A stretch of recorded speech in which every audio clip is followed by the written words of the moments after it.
You're terminal. You are dying. I don't care what your doctor tells you, you're dying. So prepare for it. Think about it. Talk about it. Take the taboo out of it. And welcome everyone to another episode of Humanity 2.0 podcast, where we interview humans about humanity. Imagine that. Today's guest is super awesome. Not only is she in Dallas, she's a Texan right now, but she is just one of the most amazing energies that I've connected with in the field while interviewing people. And I just love her to bits. And I'm so glad that you get to meet her today and learn all about her. Britna, Dallas Death Doula, how are you doing today? Doing well. Thank you so much for having me. I'm so glad we finally got to reconnect. It has been a while. Yes. I remember when I saw you, I was like, okay, this woman has got it going on. She has like these gorgeous colors that she's wearing, and you could just tell that you are fully embracing yourself. And then when I interviewed you, that interview went viral on whatever platform it was that it was for, and everyone just loved you. They were like, I want that energy. And I think you did a kick too in the video. So yes, that video is amazing. You are just incredible. My God, I'm so lucky. I feel so fortunate to have met you, and just every interaction after, which there's like a few because we both are super busy, but I'm just grateful to be in your presence today. So thank you so much for being here. Oh my goodness. Thank you. That is like the sweetest introduction ever. I appreciate that. 100% organic. So my first question to you is, were you always this awesome? Like, did you just grow up knowing that you were going to be amazing, or were you more of an introvert? How did it all happen for you? Just came out the womb like, hello. No, I think it's definitely something I've embraced later in life. I don't know that I always had the awesome energy. I don't know. That's a good question. Wow. I've noticed a lot lately in my older age, people acknowledging my energy more. So I don't know if it's just that I am more energetic and looking for joy because of the work that I do, or if people are just not expecting an old lady to have that kind of that kick in energy or whatever. Yeah. You are not an old lady. No way. Actually, no, I'm not. I'm 51, but yeah, not at all. I used to joke it when I was younger. I mean, of course, you don't know anything when you're younger, and you still don't know anything when you're midlife either. But I remember saying, like, to people who would comment like, oh, I'm an old person. And I would say, well, if it doesn't take you 30 minutes to get out of bed without significant help, then you're not old.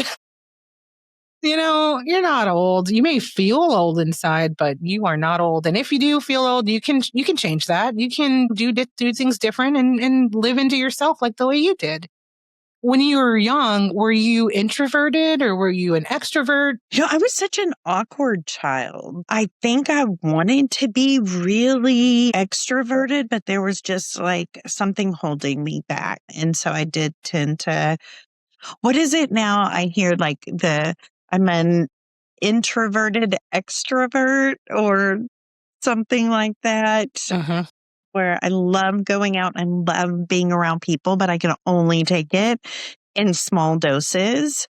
And then I just have to like withdraw within myself and kind of have some downtime to recuperate from that. I remember seeing a definition, and of course, right, there's a word for everything now. Thanks. But it was like, there was something really weird, like an autovert, like OTOVERT, autovert. And it didn't really sound like the essence of an introvert extrovert, but that's just what it was. I want to say that it was autrovert or something to that nature. But anyway, there's a word for it now. So, hey, it's real.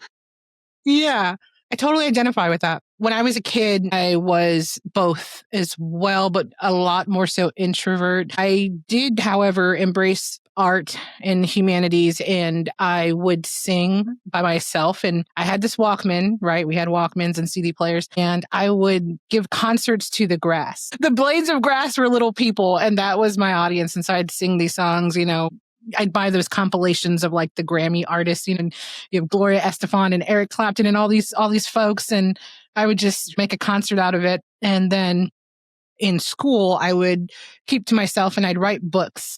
I just did a lot of these solo activities, but I didn't really start kind of coming out until I embraced music performance and playing music. And that helped me out a little bit, not a whole lot, but a little bit. So I feel like whatever it is that is put in front of us, whether it be a talent or maybe a friend, we tend to come out a little bit at a time. And eventually one day, if we're lucky, then we'll be able to embrace our full selves and just be authentically who we are.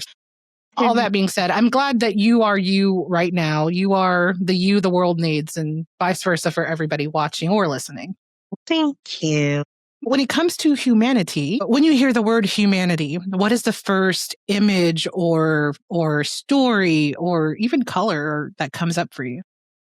Is it it's so sad to say, but right now I think we're in such a, crazy time that when I think of humanity, it's almost like in this doomsday type through like that lens. And so I think right now it's just like sitting with a lot of worry about humanity, where we are right now. Will we get through this crazy time? Yeah, and just kind of will we find our way back to humanity, if that makes sense. It totally does. And just so you know, there are no wrong answers in any of these questions. And that's so valid. I believe that there is so much respect to be had for even viewpoints that are not a sunny disposition. I think taking time to embrace what it is that is sad or a little bit darker or maybe just downright depressing, things that we really feel we have to embrace, because in those things we find strength and we find resilience and we find what it is that we're really feeling. So being in tune with that and providing an honest answer like you did, I think that that's so important and valid. So I appreciate that. And I also agree, we are in a crazy difficult time. So it's very understandable to say worry. I'm so worried. And that is really the essence of why this show exists. And also the video series is because I just felt that humanity needed another viewpoint that could provide inspiration or positivity or even an introspective view on, what it is that is making us sad or making us, crazy, because there'd be some crazy people. And if we could explore that and just take a moment to understand that humans are complicated and complex, and there is no single answer, but there is the action of intentionality and trying to infuse inspiration and hope for that humanity 2.0, where we're empathetic and compassionate and leading with those first, as opposed to what we do now. So that being said, what is your prediction on humanity? Do you feel like we can come back from this, or are we, in the dark ages for another 100 years? Yeah, I really do think we can come back from it, but I think it takes a lot more conversations like this, where it's just kind of those one-on-ones and that learning, what are other people's, what is their life like? What are their perceptions of things? How are they affected or not affected by the things going on? And just getting away from the social media, which has definitely made us antisocial. It's made us do all the doom scrolling and kind of get into our little filters of, silos of information. And I really think we just need to get back to conversating with one another, just to remind us that there is humanity outside of just our being.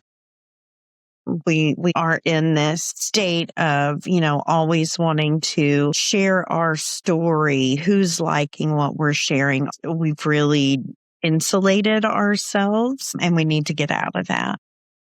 Yes, I would totally agree. Sometimes closing the laptop or turning the phone off or setting the timer where you can lock your phone after a certain amount of time so you can detach from social media. It's so important. And it's funny that I say that, because before, I previously worked in a production company that was all about social media. The goal was to take on clients or brands of any kind and then help them elevate their social media to get in front of people. But what I really enjoyed about the company is that it wasn't about the shock value or the controversial content. What it was is that they took storytelling to a different level. And instead of making it about whatever product or mission or values that somebody was trying to push on to people, it was identifying the story behind the people behind the product. So it was telling their story and then sharing that with the world, and then people connect to them and then they go on and look at their products or whatever offerings that they have. So it was very intentional, which was amazing. But at the same time, there is the other side to it, which involves analytics, and it involves watch time. It involves doing things on a video that make it to where that person stays longer and they don't scroll away. So there is a certain part of content that isn't as pretty or isn't as positive, and it's geared toward making you stay or making you scroll and consume more. So I think there is a lot of responsibility for companies that create content or content creators, period. And I feel like we all have to be very, I guess, mindful or very intentional about what it is that we're putting out. And that's anybody, whether it's for a brand or whether it's for ourselves. What we put out into the world has ripples and it has a significant impact on someone. I came to realize that there is so much responsibility, and we kind of owe it to not only ourselves, but to humanity to do so in a way that is not going to hurt anyone or not going to make them feel less than, because those types of content are just so destructive. And so when I make things, it's always from the heart. It's always positive or introspective or maybe, and I just think that, people are connecting with whatever you're sharing. And sometimes they connect even more so with these really tragic moments. And then they grow from that, or they feel inspired, just empowering us to be authentically ourselves. And then also making sure that we're aware that there's a responsibility out there as well. Yeah. And I think you really touched on something very important. And I think it's something that we've gotten away from. And that is storytelling. Now, what is it? They say our attention spans like all of 3 seconds. When we're thinking about telling stories on social media or whatever, what we're thinking is, okay, what can I say in 3 seconds? It's going to grab them. And you can't tell a story in 3 seconds. And so I think that we really have just gotten away from truly learning about people, and we're just learning about little snippets of things, and it's all very curated. And so we really don't know who people are anymore. And that getting away from those stories, I think, has really done us, it's been a detriment to us. And I think that's how we get to that humanity 2.0, where we get back to storytelling and learning about one another, the people behind the keyboard, so to speak. Yes. I love that so much. I think that being able to go back, like you said, and embrace the stories, but also embrace each other. I mean, what happened to going outside and going to the neighborhood bar and just meeting people? What happened to going to coffee with your friends, regardless of birthdays or anniversaries? What happened to just going outside and saying hi to the mailman or there was no more milkmen, but you know what I mean? Yeah. Not in Texas. Party. Yeah. Walk parties where they would just close off the street and people would go out and, potluck it with your neighbors or whatever. And now if our neighbors say hi to us, we look like, oh God, what do they want? What are they doing? Definitely. That reminds me of when I was very little in San Antonio. We lived on a street where everyone knew everyone. The neighbors across would watch your house. You'd watch their house. There was a lady up the street who sold candy and ice cream, and all the kids would run to her house. Everyone was playing in each other's houses. And then, your mom would say, don't come home till the lights come on. But we would go and play. We'd be out interacting with other kids, whether we knew them or not. I think sometimes that if we want to evolve, we kind of have to go back to that childhood mindset where we are just open and free and we are connecting with everyone regardless of their, creed, color, religion, what have you. Because those things didn't exist for us back then. We were just kids playing with other kids. And maybe we just need more of that childhood inspiration. Yeah, definitely. Let's go play Legos. Let's do it. Let's do it. Now, we all have moments where another person or another soul just reminds us of our shared humanness. Can you tell me about a person who did that for you and how that exchange just changed your view on humanity? I've been fortunate to have many of these experiences and many of these people in my life. But one that's just really sits with me is, so I'm a death doula. One of my clients, when we were first talking, was really looking for someone of the Jewish faith to be able to help her on her journey out of life. And I knew that that was so important to her. And so I asked her, why is it important? Tell me stories. Let me learn more about why this is so important to you. And in doing that, it did a couple of things. One, it taught me more about someone whose faith was so important to them, which was so different than kind of my experience. But then it also allowed me to learn about the different traditions and everything that were so important to her. And she ended up, while I was trying to find her a Jewish doula, we were still communicating and still talking. And I was telling her about all the things that I was feeling so fortunate to be able to learn because of having met her. And turns out she ended up hiring me to be her doula because she thought it was so special that I would take the time to learn and all of that. But it was just one of those times where this woman came to me and she had a set idea of what she wanted, and it had to be someone Jewish. And there was a very good reason she wanted that. But just in our sharing our stories with one another and her seeing the humanity in me and that I could see the humanity in her, and we were able to connect. And I walked with her on her journey for 2 years before she died. And it was one of the most impactful journeys I've ever walked on. Two things I take from that. One, that is beautiful. Okay, three things. You were probably the first person to answer this question in the most perfect way. So thank you so much for that. I really love that you took us on that journey. And the other thing was, isn't it so gosh darn beautiful how we think that we want, whether it be a certain set of parameters for when we're moving on to that next place may not be what it is that we get, right? But not because things fall through, but because that's just not what it's supposed to be, right? What we want sometimes isn't what is. And I think that's so beautiful. I think that she saw, like you said, she saw that humanity in you and made that connection. And you were most definitely hands down the perfect person for her. So I think that is so cool. And I really, encourage everyone to be open to what else is out there, whatever is out there beyond what we want or what we desire. Just know that it's may or may not be that, but it may be even more. And maybe focus on that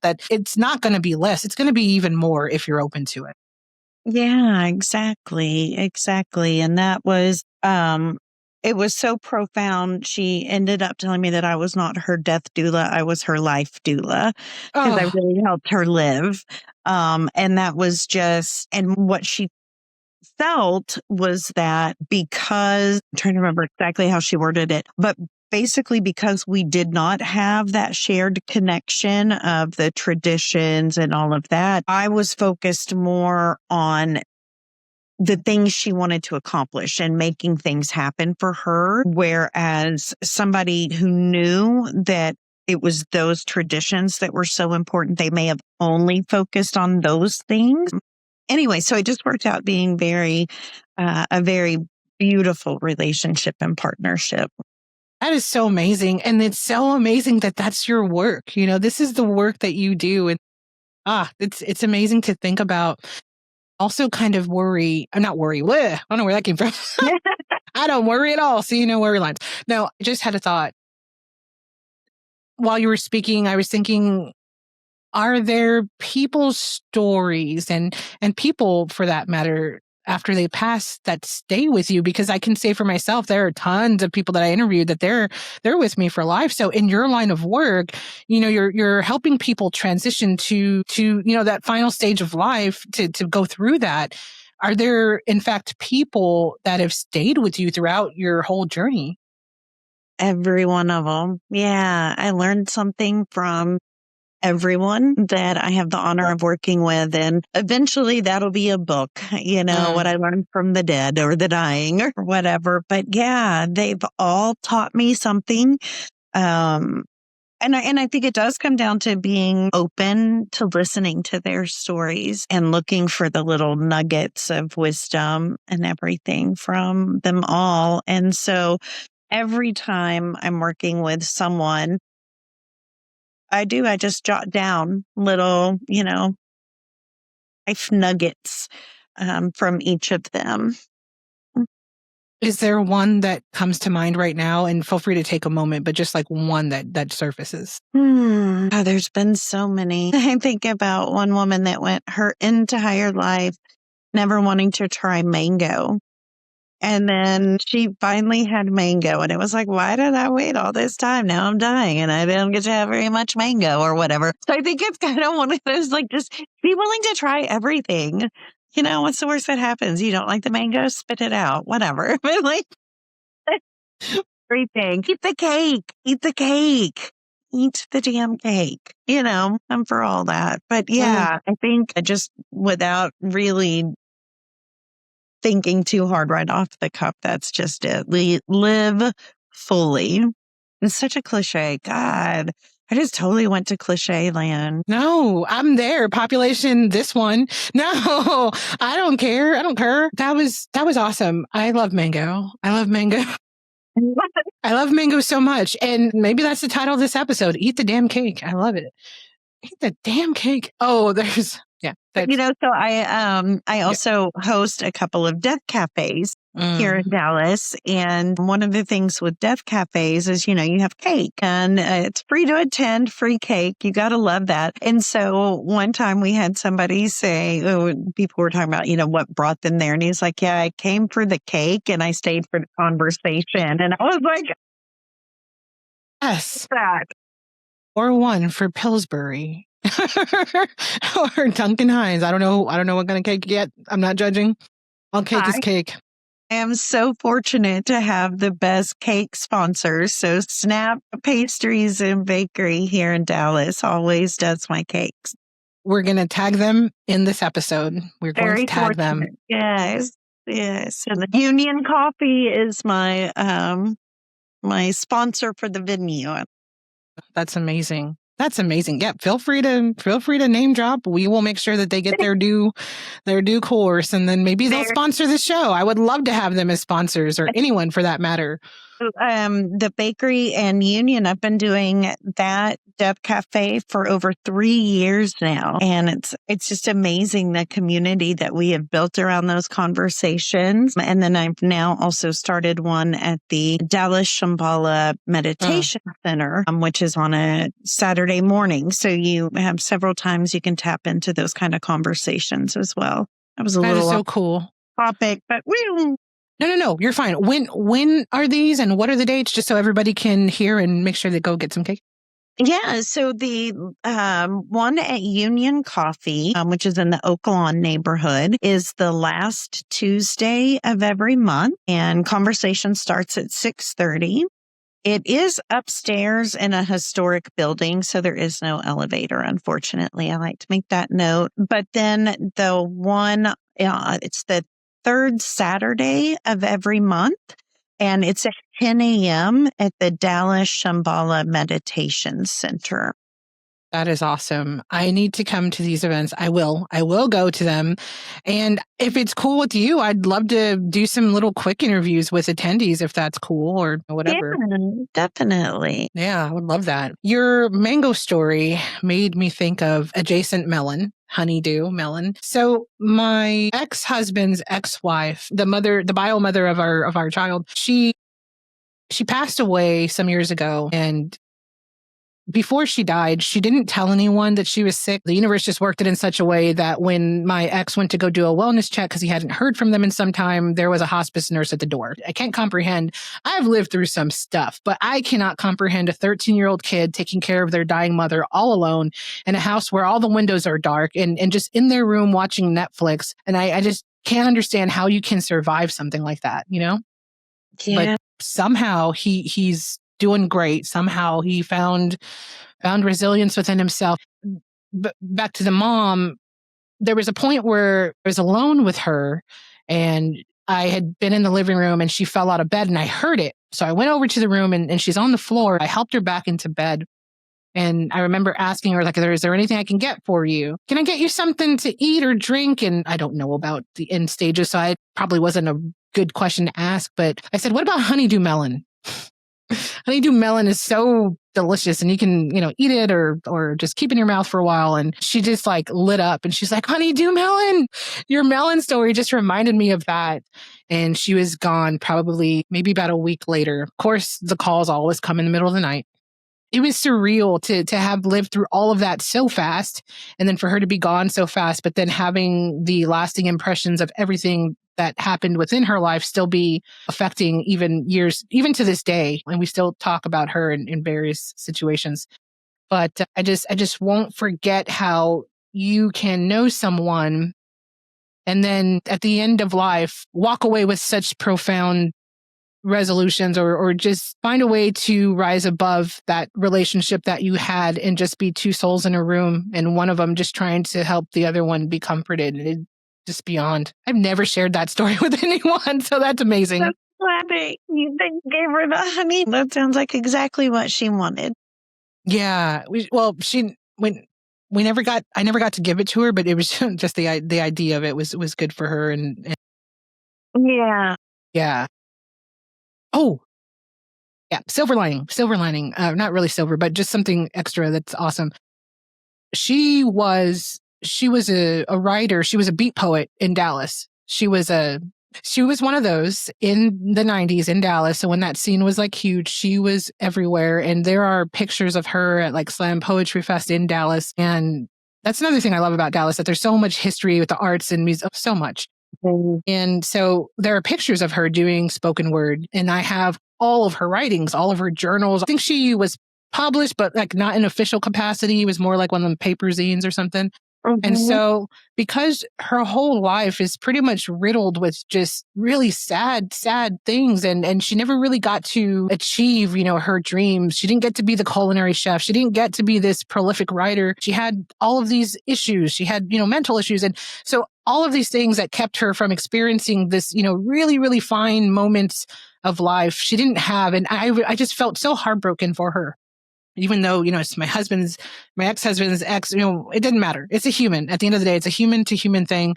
And I just felt the most utter sadness for another human to never have experienced just unbridled joy. And so I took all of her writings, and I have them all here. And so since then, when I have time, I will go to a blog online that I created for her work, and I type it up. I type up her poems and I post it because I feel like her work should be seen, right? You put all yourself and your soul into your work, and it's a crime for it not to be seen. And so there's a blog out there, and I'll put the link in the description for people that want to read it.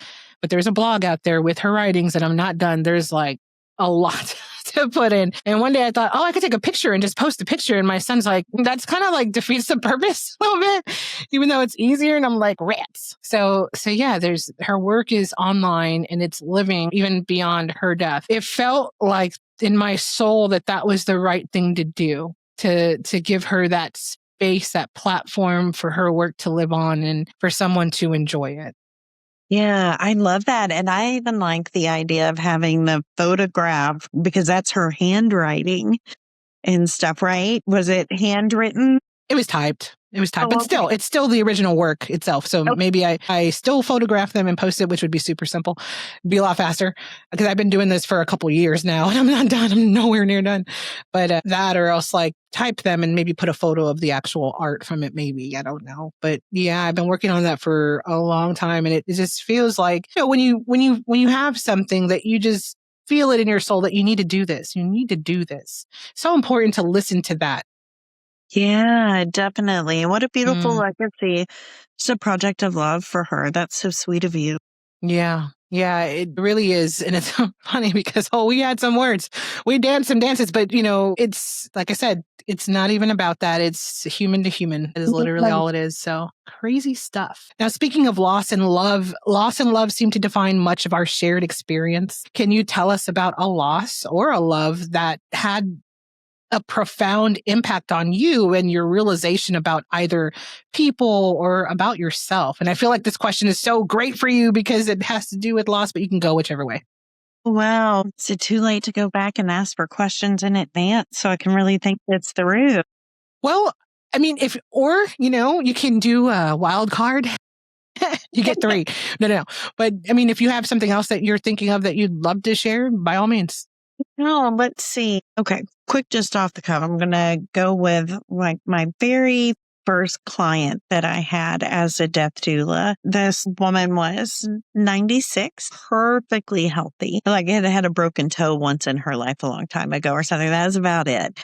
But she came to me because she was experiencing a lot of anxiety about impending death. At 96, you definitely know that it's coming sooner rather than later. And she'd lost a lot of friends and, her spouse, all of that. She was just had experienced a lot of loss. Anyway, so this was causing her a lot of anxiety. And so she just thought maybe talking to a third party about these feelings would be helpful to make her not anxious. So anyways, we met twice. And then I got a call from her daughter after our second visit that she was in the hospital and she was dying and was asking to see me. And I walked into the room and she held out her hand and said, Britna, I'm not anxious anymore. I'm ready to go. And she died that afternoon. And like, initially, because I was so new to it, I thought, shit, I have killed her. And she was perfectly healthy a few days ago, and she talks to me twice. And now, but in hindsight, what it actually taught me was that we really have a little more agency over our deaths, maybe than I ever initially thought. That point, I realized it seemed like she was really just holding on for all of these other reasons. And once she was able to talk through that and kind of get some of that off her chest or whatever, process those feelings and thoughts, her body and her mind were able to let go simultaneously. They worked together at that time. And that's when I realized, we can live intentionally, but we can also die intentionally. And I think that was a very profound lesson about loss. Totally fine. That was wonderful. And it was it's a side street. There are lots of those in Dallas. Yeah. Welcome to the Dallas podcast. Yeah, but it was just one of those where it was like that, she was just so not at all ready to go. I mean, had just had a very wonderful visit, health checkup with her doctor and everything was perfectly fine. And then her kidneys were shutting down and everything was, her systems were all shutting down. And so it was just something with that kind of mind over matter thing. Which I guess then also leaves me like my dad with his cancer. He said he was not going to let it get the best of him. And so he went into like every chemo session telling his body, you are not going to shit the bed on me. You are going to take this medicine and then we are going to go fishing or we're going to go, trim the trees on the lot or whatever. And that's exactly how he lived through his chemo experience. It was very mind over matter. So yeah, I guess those are two kind of stories that came to mind there for me. 100% A+. The word and the concept and the value in that word agency. That's amazing. Thank you so very much. Agency. Wonderful. You're just the best guest. Sorry, other guests. Sorry, other guys. Suck it. Sorry, not sorry. Oh, my Lord. Today's society often judges what it doesn't understand. Shocker. What is it that we do not understand about death doulas? Oh, my goodness. Like everything. Like, how long you got, sister? Yeah. Let's see. One, I think it's that we only work with people that are close to death, almost like we are hospice, and we are not. We are not. So we are just non-medical, holistic support for people that are dying. And guess who that is, Vanessa? Every one of us. We are all. So I have a lot of people say to me, like, I won't ever even start thinking about end of life till I get a terminal diagnosis. And I'm like, yeah, it was called first breath. You got that diagnosis. Like, and God, you talk about the streets in Dallas driving on these, you never know when something is going to happen. So yeah, so I think that is the biggest misperception, is that we only work with people that are actively dying.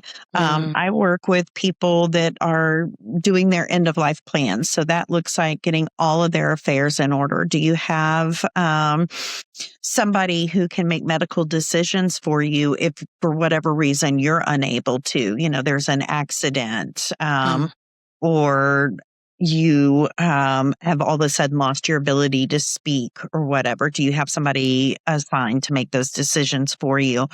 Handle your estate for you if you're unable to. And then what does that look like for you? If you're in a hospital and you're incapacitated and can't speak, what kind of sounds do you want in the room? What kind of smells? Are there people you want to make sure are left out of the room? Things like that. Those are things you can have agency over. But if you don't have those written down, nobody knows. And so I do have a lot of my clients that are young and healthy. They're in their 20s, early 30s, but they're just getting their affairs in order because they've either seen their parents go through it with their grandparents' estates, like they left all their stuff and nobody knows what to do with it. And then it causes tension in the family. It causes like having to put your grief on hold while you deal with the business side of death. And so, yeah, start working on that stuff young. You need a death doula before you realize you need a death doula. I also am a big proponent on, if we have not lived a boring life, why should we have a boring funeral? Like, let's put the fun in funeral.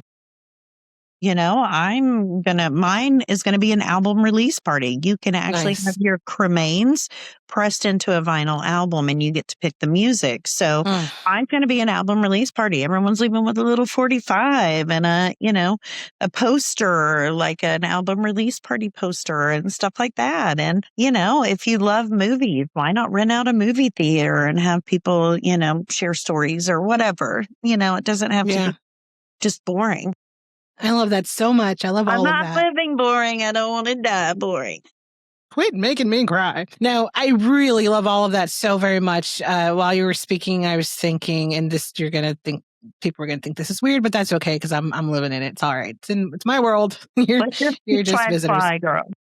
I had the thought, I was thinking, I need that in my life. I need that death plan in my life. It's kind of weird to think you want the death plan in your life. Like you need that in your life. It's kind of weird, but I just thought that was kind of funny. Oh, yeah. How much time and money goes into planning a wedding? Sure. A birthday party, a 50th birthday party, whatever. And then our death, everyone's like, I'm going to be dead. I don't care. I'm not going to think about it. Well, you know what? That's fine. And that's great for you. But do your loved ones a solid. Leave that final gift for them because that's what it will be. Because then they know your wishes and your thoughts. They don't have to think about it. They can focus on their grief instead of beating themselves up about decisions they're afraid they're going to get wrong. So when my mom passed, she passed a year ago this month, and she just told the family, I don't want a huge old funeral. Viewing is fine, and then everyone just have a party, have a nice time. And not too long before her, my brother passed away, and he had this, full-on funeral, and there were these plaques of him that we all got to keep, and the crosses they put on top of the casket, and then the family gets the crosses, and he's in a cemetery, so very traditional. My mom was cremated.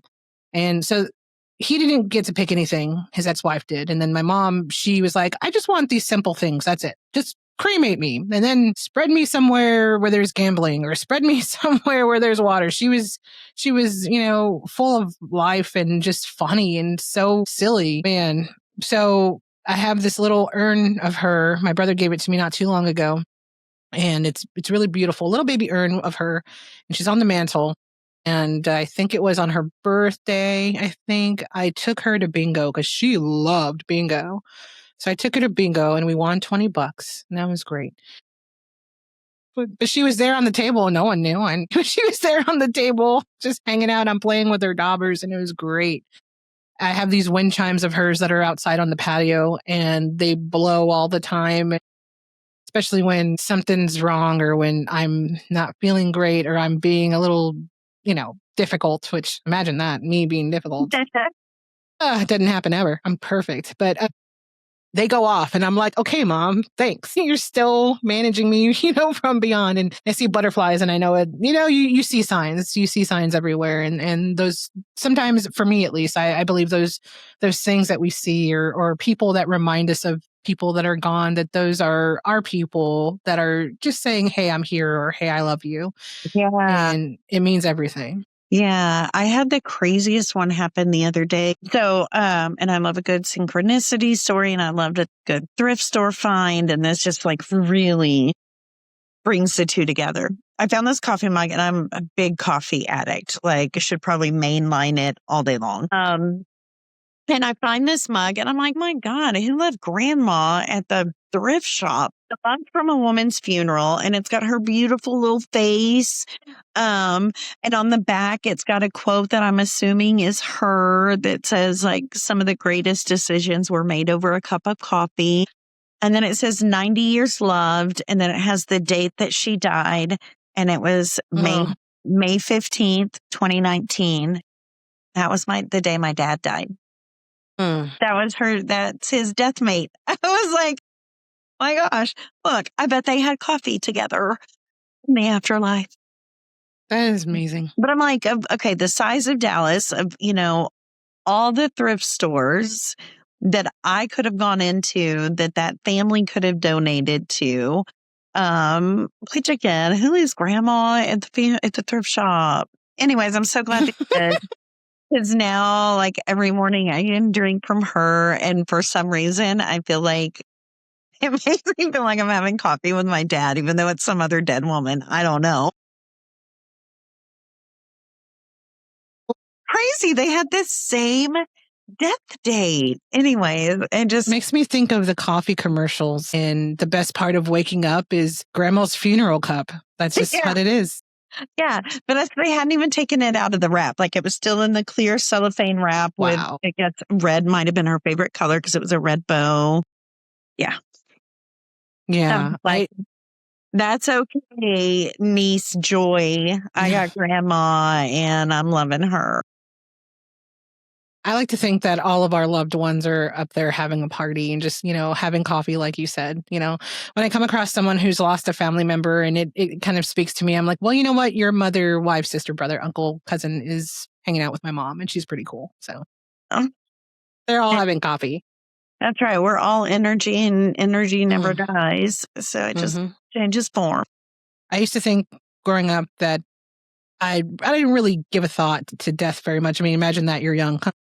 But as I got older, I was like, I'm fine. Whatever happens, I'm fine. Whenever it's supposed to happen, that's fine. DNR all the way. just whatever. I'm going to heaven. I'm good. I'm good. I didn't really care. But then as things started getting even more amazing, especially now, I'm like, I'm cool with waiting. I don't want to see what happens on this earth for as long as possible, which is so funny because before I just didn't care. And I'm not sure if it was, not caring because of what's down here or just not caring. It's interesting to think about, but now I'm kind of like, well, let's see what's happening with life. And then when it does get there, if and when, I'm cool with it either way, because like you were talking about living, your life. And I've done that from the very beginning. I've always lived out loud because something inherent that just said, if you don't do this, then there is no other option. Not even then, I just did and I lived. And you have people that look back on their high school years that are like, oh, I wish I would have done this, or I wish I could redo it. I mean, I did it. I did it sevenfold and I'm exhausted. It's this life is just so funny. And thank God for all the people in it and the people that we are about to meet and those that we have, because what a tapestry that we all are as humans. Now, a funny way to ask this, and we have to kind of be a little short on it, but tell us the why behind your current work, and then tell us what the work that you do is. Yeah. So, you talked about never thinking about death very much when you were young, and that makes a lot of sense. Unless you were me. At 10, I told my parents I wanted to be a mortician. And so it's just work, or at least an industry that I always knew I would be okay with. And it's the compassion side of it, like helping people. So I am a death doula. And so I help people deal with all things death, dying, grief, all of that. It's something that speaks to me because it's just, I don't know what it was at a young age. I knew I had a grasp at a very young age that everyone dies and it's just a normal part of life. It didn't scare me. It just was what it was. And so I never understood why people didn't talk about it until it had happened. And then once it happened, people didn't want to talk about it anymore. They didn't want to talk about the person.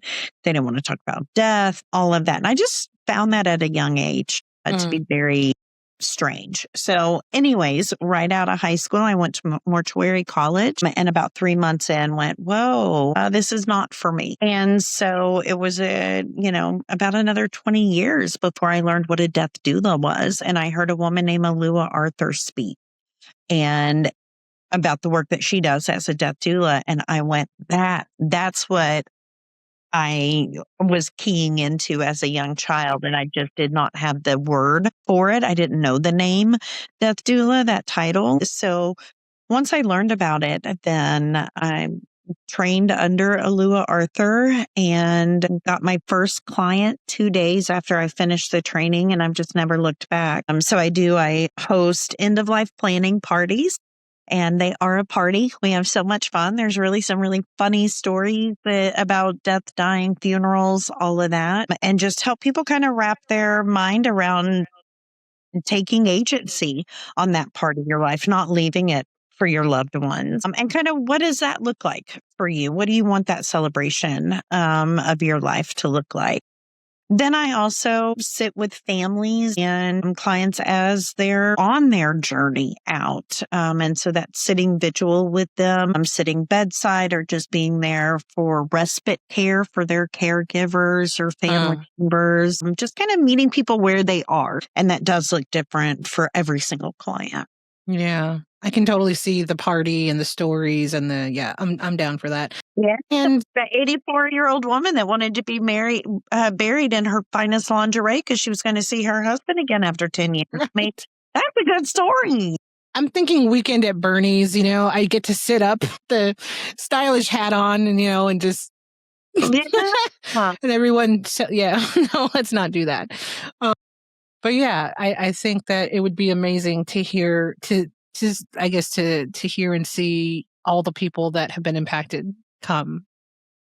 That would be awesome. Because we truly never know how much of an impact we have on people. And that's a crime in itself too. Yeah. Because it would be really cool to see how many people and what their lives are like, that would be awesome. Yeah. There's a trend right now, like living funerals, living celebrations and stuff where people are doing that. And yeah. It was I think the opening scene for that movie Rental Family. If you've not seen it, Rental Family stars Brendan Fraser in Tokyo, and it is so good. You need to check that out. People watching, listening, you need to check that out. Rental Family is amazing. You walk away with so much, and it has humor, it has story, it has that complicated, beautiful moments that you just crave, sometimes. Rental Family. Oh, it's amazing. But when you were talking, you made me think of My Girl, when I was like, were you watching My Girl when you were 10? Is that what happened? Veda Sultan got to your heart. That English teacher. I see what she was thinking. Thomas J. Oh man, they need I think what they made 3, they need a 4. I don't know.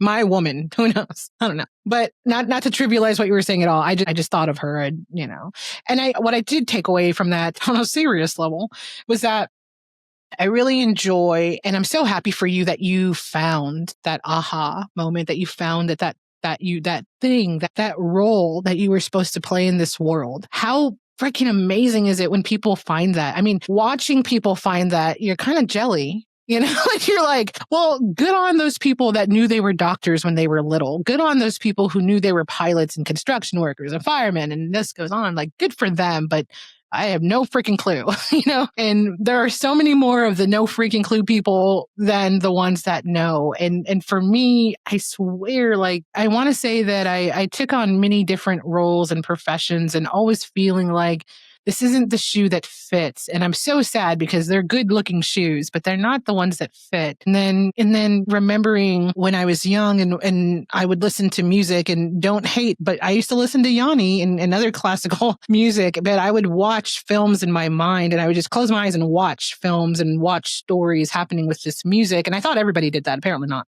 but I thought everyone did. And so that, coupled with experiencing classes about film and making films in school, and then going into college studying radio, TV, film, and then having to go to another college years later, but it always finding its way back to me. Yeah. And understanding that it wasn't done with me. I wasn't done with it. Even when I had a really huge year of burnout that took me out completely, and it was just a time for reset. And it would not leave me. Just all creative mediums, whether it's music or film or video, podcast, whatever it is, storytelling, writing, all that stuff. It's never left. It's always been there, and it's who I am. And that was my aha thing. So when I got to the second college and I walked into the TV studio, because they have a TV studio that's a full on studio with a control room, and it's part of your classroom, which is amazing. And so walking in there every single time, I just felt this crazy electricity and feeling like this is, oh man, this is the place. This is it. All of this. And then when they ask, like, what do you want to do? Do you want to be a director? Do you want to be an editor? I was like, I want all of it. And then there's a term called a generalist, someone who does everything. And that's me, of course. I did classes. I got to direct a TV pilot, which we did a spoof of Mr. Rogers' Neighborhood. And that was great and all. Just all of that experience and path. It was just the coolest thing to have that aha moment that this is what you were made for, or, you know, where you're supposed to be, where your storytelling comes to life in so many mediums, and what you have inside you can share so freely. And it's amazing. Yeah. And it was so, like, in the biz, we call it the death whisper. And obviously, I mean, as a 10-year-old girl, I was obviously hearing that whisper, because what 10-year-old girl says they want to be a mortician? But it was like, once I went to mortuary college, it's like it went silent. I was like, ooh, this isn't it. And then once I heard Alua talk about her role as a death doula, it became like this deafening yell, like that full body yes. I was like, that is what little me was thinking or cluing into, and just didn't have the name for it, you know? Yeah. So we're going to move on to our last question. You'll share and then I'll share. But what I want to do real quick is have you tell people where to find you on the socials, websites, all that good stuff. Go. Yeah, so I made it real easy. I'm just Dallas Death Doula. So on Instagram, it's Dallas Death Doula. Website is dallasdeathdoula.com, and email is dallasdeathdoula@gmail. So very easy.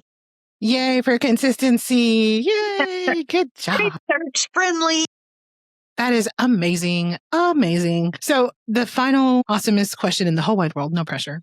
And feel free to take a moment if you have to. It's okay. If you could share a message with humanity, what message would that be? Stop sucking. No, I'm just kidding. See, no, I'm done with you. I know you're done. Like that could be No, go. right. That'll be so funny. Blooper reel. No, it's just you're terminal. You are dying. I don't care what your doctor tells you. You're dying. So prepare for it. Think about it. Talk about it. Take the taboo out of it. You know, tap into conversations in your community, whether that be a death cafe. They're hosted all over the country. You can find some virtual. Just have coffee with friends and just say, hey, thought about dying? What's that going to look like for you? You know, what is your funeral going to be like? Like, have these conversations. It is the one thing as humanity that we all have. The only thing we all have in common. Yes, it is most definitely an equalizer for sure. Yeah. So like embrace it and prepare for it. Yeah. That's a wonderful message. Yeah. Definitely. Definitely. I kind of like picture someone just walking up to someone else after listening to this or watching this and being like, "You're dying. Guess what? I'm deceased." Yeah.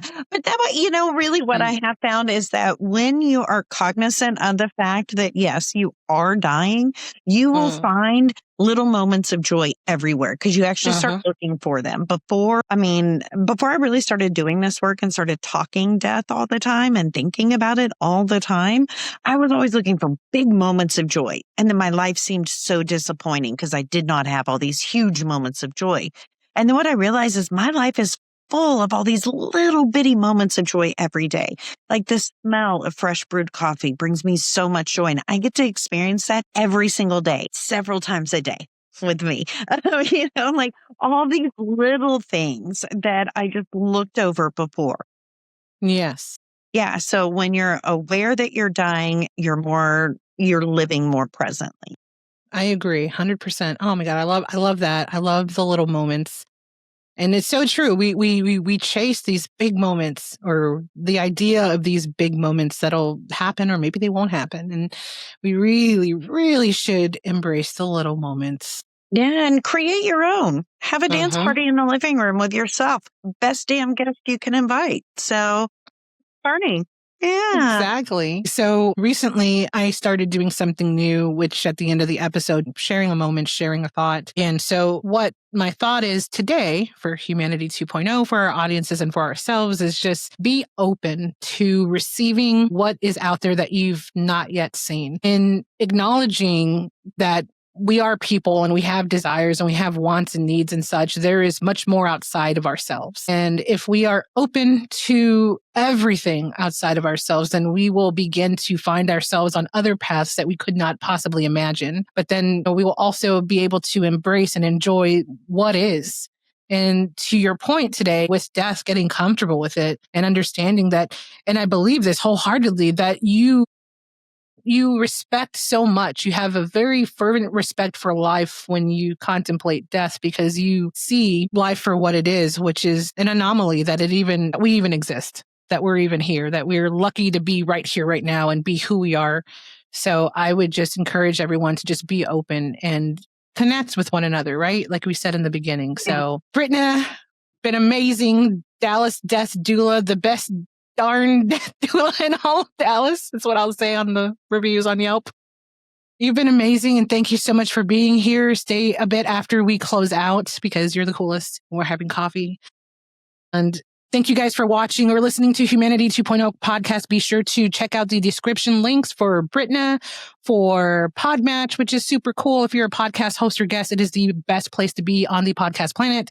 Also, PodFest, which happens in Orlando, is a really cool thing, just happened, but you can go next year if you didn't go. And then be sure to follow the show and share it. Listen with someone you love. And also, sponsors. Hi, sponsors. We want you. Come on over and let's share humanity with the world. But above all, be good to other humans and don't forget to connect with one another.